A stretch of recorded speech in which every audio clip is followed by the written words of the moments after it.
आज मैं आपको ये करेक्ट द फॉलोइंग सेंटेंसेस कराने चल रहा हूँ। तो आप इसको देखें कि वन मस्ट ओबे हिज पेरेंट्स। ठीक है, किसी को भी अपने माता पिता की आज्ञा का पालन करना चाहिए। तो यहाँ जो सब्जेक्ट है वन,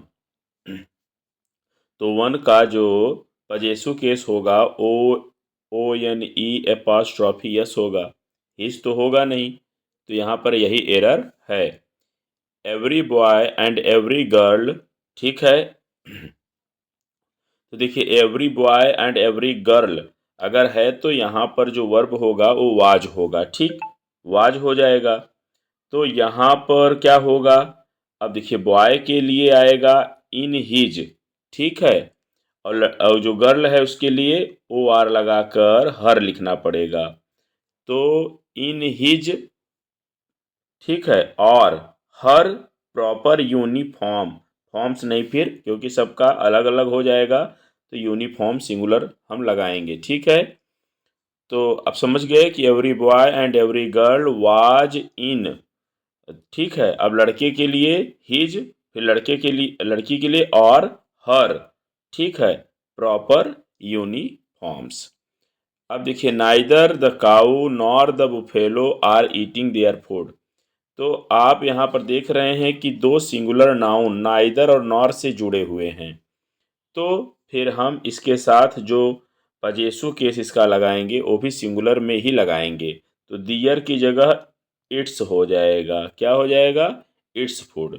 तो neither the cow nor the buffalo is, यहाँ पर वर्ब भी सिंगुलर हो जाएगा, इज ईटिंग इट्स फूड। देखिए दिस इज द मैन, या वही आदमी है, whom I met in the fair. ठीक है, whom यहाँ लगाएंगे। He always absents from the class. तो absents के साथ क्या आएगा, इसका ही का रिफ्लेक्सिव प्रोनाउन हिमसेल्फ। तो he always absents himself from the class. वह हमेशा स्वयं को क्लास से दूर, मतलब absents रखता है, मतलब अनुपस्थित रखता है। वह हमेशा स्वयं को कक्षा से अनुपस्थित रखता है, इसका ये अर्थ हो जाएगा। अब आप देखें, such people who are honest are successful in their life. ऐसे लोग जो ईमानदार होते हैं वे अपने जीवन में सफल होते हैं। इसमें क्या एरर आपको समझ में आया? देखिए सच के साथ में हु नहीं, एज का प्रयोग होता है या दैट का प्रयोग होता है। तो फिलहाल सच के साथ एज का ही प्रयोग करिएगा। ठीक है, तो क्या करेंगे यहाँ पर, यहाँ लिखेंगे ए एस एज। ठीक है, एज। फिर are honest are successful in their life correct है। These books have been purchased for you and मी।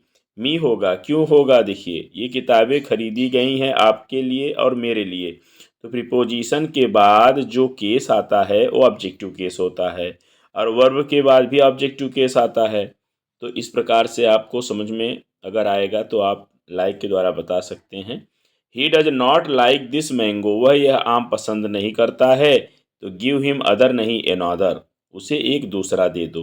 ठीक, अब आइए हम लोग आते हैं कि एवरी वन क्या होगा। देखिए every one of these boys are naughty नहीं, तो इज नॉटी करेंगे, क्योंकि एवरी वन लगा हुआ है तो इन लड़कों में से प्रत्येक, तो प्रत्येक इज का प्रयोग करेंगे, आर का प्रयोग नहीं करेंगे। This is the same boy, तो सेम लगा है इसलिए दैट का प्रयोग होगा, हु का प्रयोग नहीं होगा। सेम के साथ, देखिए सेम के साथ एज या दैट का प्रयोग होता है। तो यदि पर्सन आता है तो दैट ही लगाना चाहिए। ठीक, this is the same boy that stole your book yesterday, जिसने कल तुम्हारी किताब चुराई थी। देयर आर सम, ठीक है, whom we think are honest. देखिए यहाँ जो आर है वो इसके लिए आया है, तो यहाँ ये ऑब्जेक्टिव केस है तो इसको सब्जेक्टिव केस होना चाहिए। There are some who we think, हाँ, और ऑनेस्ट, जिन्हें हम सोचते हैं वे ईमानदार हैं। तो आई हु, तो आई के साथ में एम लगेगा। Your friend will always help you. बाकी सब आप समझ ही गए हैं, करेक्ट है। तो मैं इस वीडियो को ओवर कर रहा हूँ, और अगर आपको जो ना समझ में आया हो उसको आप कमेंट कर सकते हैं।